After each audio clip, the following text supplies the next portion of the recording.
Ang talatang ito ay bahagi ng kwento kung saan pinatahimik ni Jesus ang bagyo, na matatagpuan sa Lucas Kapitulo 8 versikulo 22 hanggang 25. Nangyari na sa isang araw na sumakay siya sa isang daong kasama ng kanyang mga alagad.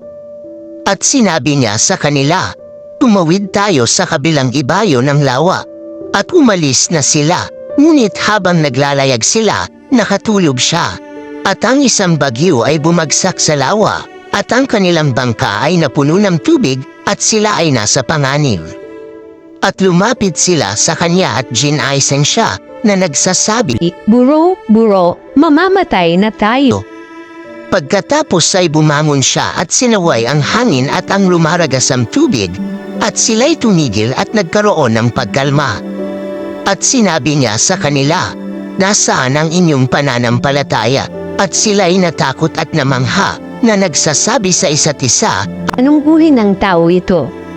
sapagkat iniuutos niya maging ang hangin at tubig, at sila ay sumusunod sa kanya. Narito ang munting paliwanag sa pahayag na ito. 1. Pananampalataya laban sa takot. Ang reaksyon ng mga alagad sa bagyo ay nagpapakita ng karaniwang hilig ng tao na matakot sa harap ng hindi makontrol na mga pangyayari. Ang tanong ni Jesus, nasaan ang iyong pananampalataya?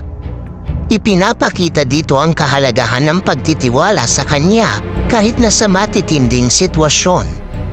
Hinihikayat ng kwentong ito ang mga mananampalataya na palitan ng takot ng pananampalataya. Magtiwala sa kapangyarihan at presensya ni Jesus anuman ang panlabas na kalagayan. 2. Banal na awtoridad. Ang kakayahan ni Jesus na pakalmayan ang bagyo sa pamamagitan ng isang utos ay nagpapakita ng kanyang banal na awtoridad. Pinatitibay nito ang kanyang pagkakakilanlan bilang Diyos at tinitiyak sa mga mananampalataya ang kanyang kontrol sa lahat ng nilikha. Itinuturo nito na walang higit sa kapangyarihan ni Jesus. Pinibigyang diin ang kanyang soberanya at ang pagiging maaasahan ng paglalagay ng pananampalataya sa kanya. 3. Lumalagong pag-unawa sa pagkakakilanlan kay Jesus. Ang pagkamangha at pagtatanong ng mga alagad ay nagpapahiwatig ng kanilang lumalagong kamalayan kung sino si Jesus. Ang bawat himalang nasaksihan nila ay naglalapit sa kanila sa pag-unawa sa kanyang banal na kalikasan.